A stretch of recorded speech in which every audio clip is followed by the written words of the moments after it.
CCN news एक पाऊल महाराष्ट्रासाठी। कष्टाने पिकवलेल्या सोयाबीनला खुल्या बाजारात अपेक्षित दर मिळत नसल्याने शेतकऱ्यांमध्ये चिंतेचे वातावरण निर्माण झाले आहे।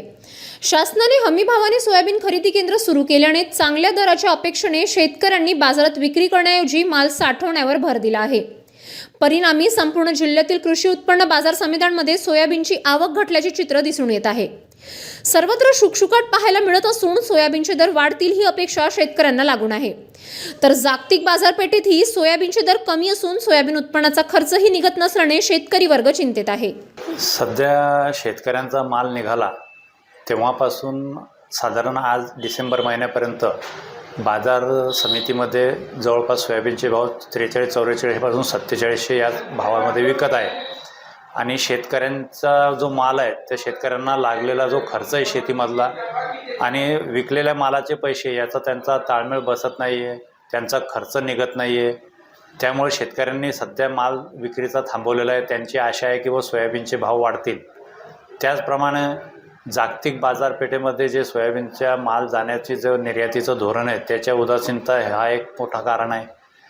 त्यानंतर जवळपास नाफेडची जी खरेदी सुरू झालेली आहे, नाफेडचे भाव आणि बाजार समितीच्या भावात 400-500 रुपयाची तफावत दिसत असली तरी बाजार समिती सोडून नाफेडमध्ये सगळं शेतकरी जाऊ शकत नाही, कारण की त्यांना तो माल तिथं विकायचा म्हटल्यानंतर त्यांचा एक दर्जा ठरलेला असतो। FAQ क्वालिटीचा माल हा प्रत्येक शेतकऱ्याचा नाही आहे, त्यामुळे प्रत्येक शेतकऱ्याला तिथं माल विकणे शक्य नाही।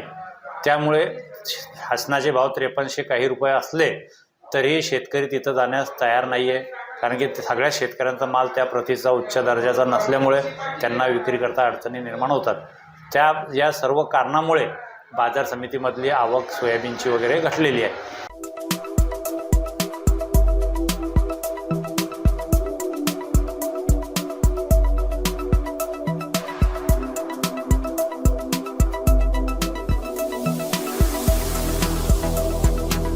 तसेच आपल्या भागातील महत्त्वाच्या बातम्या पाहण्यासाठी CCN न्यूज डेस्क चॅनलला सबस्क्राइब करा आणि बेल आयकॉन प्रेस करा।